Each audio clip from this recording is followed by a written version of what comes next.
그날은 유난히 울적한 날이었어요. 혼자 집에서 우울한 기분에 허우적거리고 있었는데 그 와중에 갑자기 친구가 떡볶이를 먹으러 가자고 나를 불러냈어요. 근데 참 이렇게 우울한 기분에 시달리면서도 떡볶이는 또 너무 맛있게 먹던 나 자신이 갑자기 어이가 없었어요. 이 이야기는 10년 넘게 기분 부전 장애를 겪은 백세희 작가의 실제 사연이다. 우울, 참 알 수 없는 감정이지 않은가? 하지만 우리가 꼭 유심히 관심을 가져봐야 될 감정이기도 하다. 백세희 작가는 자신의 저서 죽고 싶지만 떡볶이는 먹고 싶어를 통해 자신의 우울을 전문적으로 치료받아온 과정에서 얻은 여러가지 깨달음을 우리에게 전해준다. 첫 번째로, 저자는 스스로를 향한 자기 검열을 너무 지나치게 하지 말자는 깨달음을 전한다.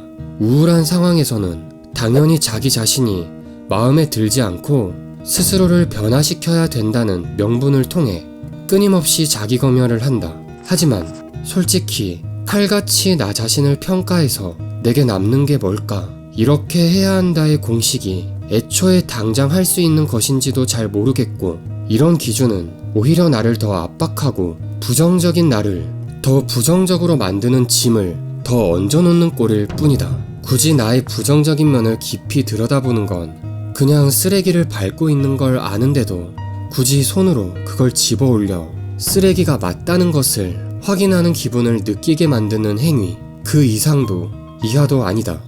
두 번째로, 저자는 타인에게 배려한다는 명목으로 자신의 감정을 배척하지 말라는 깨달음을 전한다.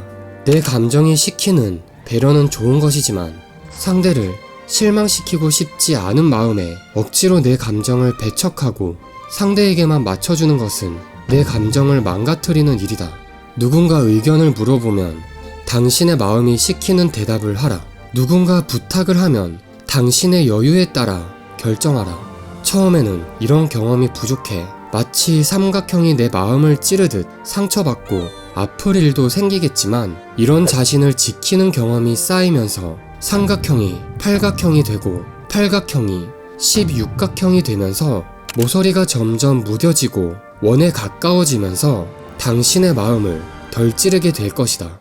세 번째로, 저자는 우울과 그 외 다른 부정적인 감정들을 나쁜 것으로 받아들이지 말자는 깨달음을 전한다. 이 세상에 존재하는 모든 것은 상호 보완적이고 유동적이다. 어둠이 존재해야 빛이 존재할 수 있다.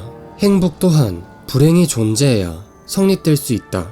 뭐든 당신이 느끼는 감정 중 잘못된 감정은 없다. 저자는 자신이 지녔던 알 수 없는 공허감을 항상 메우기 위해 애를 썼다고 한다. 하지만 결국 그 공허감은 결코 잘못된 것이 아니라 누구나 하나씩은 자연스럽게 가지고 살아가는 채워질 수 없는 구멍 중 하나일 뿐이라는 사실을 깨달았다고 한다. 구멍을 가진 내가 잘못된 존재라는 것이 아니라 그냥 구멍을 지닌 나로 살아가면 된다는 것이다. 혹시나 다른 사람이 건넨 "에이, 너 정도면 그렇게 힘든 상황에 놓인 것도 아니네" 라는 말에 휘둘려 본 적이 있는가? 하지만 명심하자. 그런 사람들의 말은 절대 정답이 아니다. 그들은 겉으로 보이는 상황만을 어림짐작할 뿐 당신의 감정을 직접 느껴본 적도 없다. 당신이 힘들면 힘든 것이다. 당신이 당장 느끼고 있는 감정 그대로가 바로 정답인 것이다. 아무리 동일한 환경에 놓여 있다고 하더라도 각자에게 느껴지는 고통의 크기는 다 다르다. 아무리 타인이 당신의 입장이 되어보려고 노력한다 하더라도 감정이입은 생각보다 쉽게 되는 게 아니라는 것을 명심하자. 내 기준이 아닌 상대방의 기준으로 나에게 없는 감정을 느껴야 하기 때문이다. 마지막으로 이와 관련된 명언 하나를 소개하며 영상을 마치도록 하겠다.